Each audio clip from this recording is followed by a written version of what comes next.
Hello YouTube, this is Neon, and today I'm going to be talking about classism and how that affects social services, the quality of those services, and charitable organizations, and the quality of the service that they provide to the people that they're supposed to be helping. Now, the word scorn I think in Google, it's defined as an attitude characterized by anger and disgust. Okay? And that, to me, is an attitude of classism. It's the presence of someone of a lower class creates a degree of anger and disgust. As I said before, classism is one of the most ubiquitous forms of bigotry. It is completely socially acceptable for the most part, and about 90% of the population practice classism. They don't want to associate with people who are not at a similar economic level to them.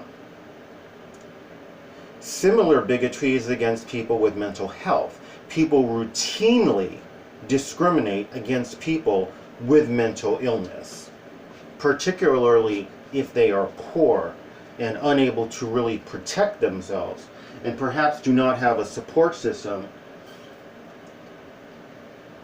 that backs that up. Now, when it comes to social services or charitable organizations, generally speaking, they are helping people of a lower economic class. It can be a working class in terms of GR, or perhaps in terms of SSI, or it can be poverty class in terms of mental health, where people may not be capable of working and supporting themselves. Now, inasmuch as we have an attitude of anger and disgust by the presence of another person, that impedes our ability to soundly help that person when we are part of a charity that's designed for that purpose. When we work for a government social services agency that is designed for that purpose. Those of us in the poverty class oftentimes collaborate because we ourselves feel that we are inferior. And sometimes we feel that we're taking advantage of the system when we're not. You know, the system is there to help people who need that help. While I have, thank God, I have a level of stability where I get my SSI, I pay my rent every month, and I pay my internet. That's it. I have no other bills because I can't afford anything else. I don't have cable. I have an Obama phone, which is how I'm recording here. I have that level of stability. The poverty's tough, but I don't resort to using drugs to deal with the pain of the loneliness, of the constant difficulty of dealing with life with my mental illness, by doing drugs or by spending what little money I have on alcohol or on drugs or even on pot. So I have a level of stability, but that does not mean that I can function around people. I've gone to work many times and I have had numerous relapses with my mental health that really makes me a potential danger to myself or to my coworkers, and I always wind up having to leave work. So all of that taken into consideration, I talked to a guy who said, wow, you look normal, you look healthy, and you got on SSI, and you know what? Essentially what he was saying, right, I'm abridging what he said. He didn't say this word for word. I don't really qualify for SSI, but I can't get a job, and I need the help. If you're on it, then I can get on it too. You know, my impression was that this is a guy who probably was on meth at the time. I'm assuming, because of his the glazed look on his eyes and the way he was talking to me. He also may have been someone who was struggling with mental health and was probably someone that did qualify for SSI. But because his attitude was, you don't look like you really deserve it, right? And I don't really deserve it, but I need it, so I'm going to apply. That plays into the whole I'm better than you. Because if I feel I'm on SSI and I feel that I don't really deserve it, that person who's being paid to administer SSI or mental health services or medical services to someone who's in poverty, there's this symbiotic destructive relationship where I don't feel that I deserve it, but I'm taking advantage of it because I need it, and they don't feel that I deserve it, and they feel I'm taking advantage of it because I'm abusing the system. Now, classism works whether or not the lower class is working or not, by the way. A doctor would look down on someone who works at McDonald's. They would look down on them a little less than they look down on a homeless person. The person who works at McDonald's would look down on the homeless person, the person who is homeless. So there's a degree of this evil symbiosis, this sort of an agreement with the poverty class and social services, almost that we deserve this treatment. At one time, I looked at being on SSI in that same vein, and a lot of it had to do with me not really wanting to truly admit that I had mental illness. I never called the hallucinations I had hallucinations.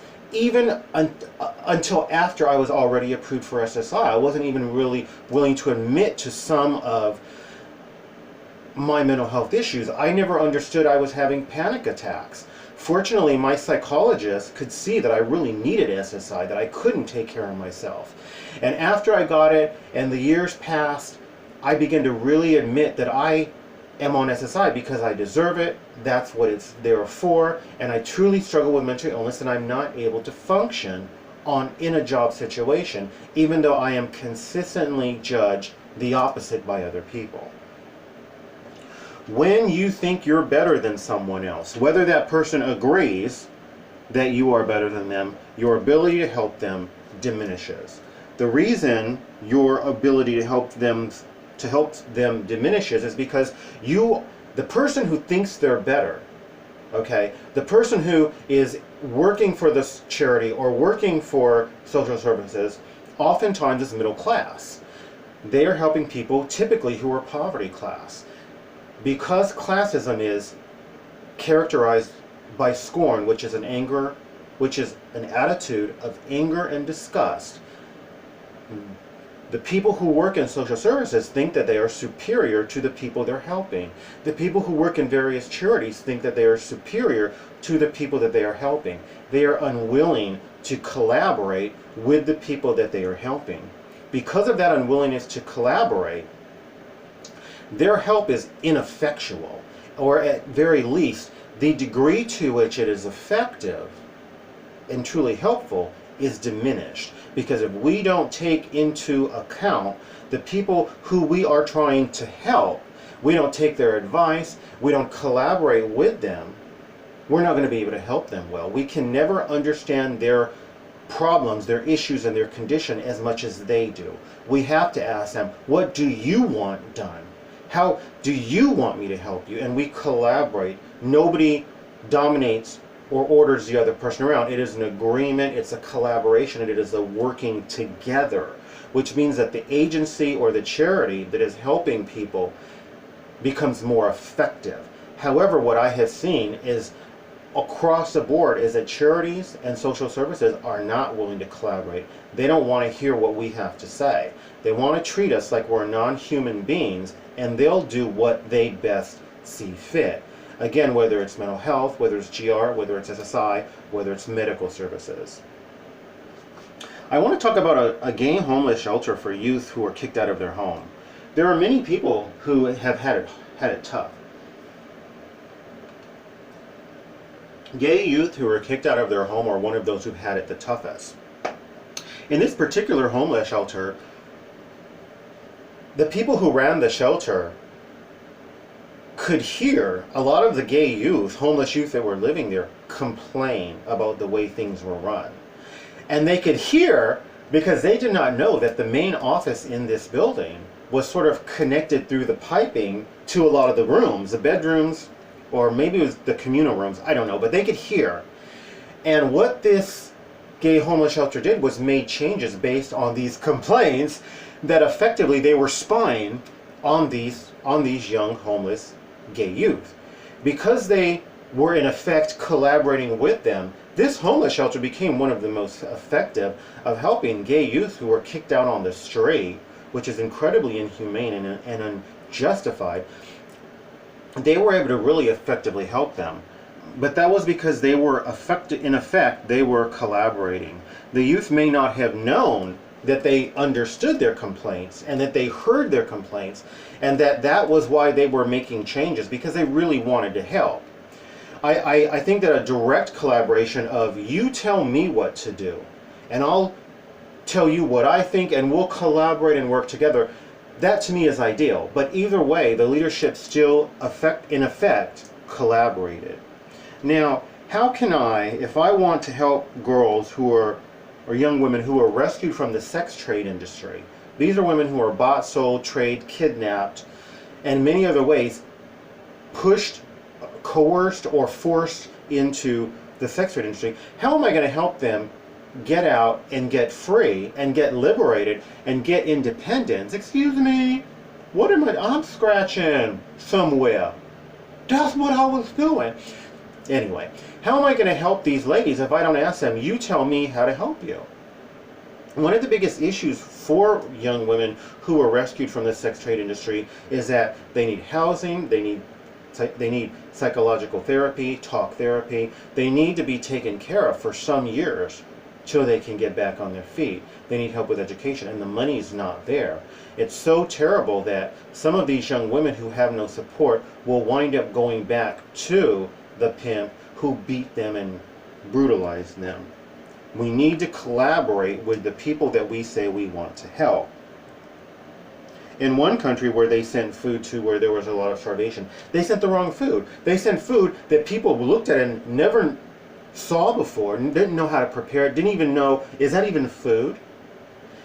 Now, I remember one person said, well, if they're picky and they don't want to eat that food and they're starving, let them starve. That's perverse. That's really perverse. And excuse me, it shows an unwillingness of people to really help. They want to say, you need help, and I'm going to do this, and that, and you're going to follow these rules, and they want to dictate. They want to dictate. That's classism. That's scorn. They don't want to collaborate because they think they are superior to the people that they're helping. I've gotten food from food distributions and churches and charities, and I didn't even, a lot of it I would give away. Eventually I learned how to use Google and YouTube, and I would figure out how to prepare the food because I didn't know what it was. I didn't know what it was. I had to keep looking and looking. Some people would ask, what is this? And they'd tell me, and it wasn't even what they said. I'd have to find pictures on Google. So we need to be willing to collaborate. Now in the SSI office, one thing that I don't like is that we have to call people Mr. and Miss and Mrs. We don't call them by their first name. They call us by our first name. It makes you feel like you're in school, where you have to refer to your teachers by Mrs. and Mr., and you have to keep that distance, and you have to respect that authority. It's very frustrating because I find it to be rather patronizing, particularly when I, in my mid-40s, am having to refer to a young woman in her mid-20s by Miss, or a young man by Mr., and I'm old enough to be his dad. There's that attitude of superiority, that attitude of I'm better than you, that attitude of you will respect me, and a complete unwillingness to collaborate because they believe that they're better than us. Classism, bigotry, and scorn has manifested itself in charities all over, as well as in social services, and they are less effective as a result. I hope that this changes. If you like this video, please like, subscribe, share, comment commercials, recommend my videos. Do one or more of those things. Thank you and best wishes.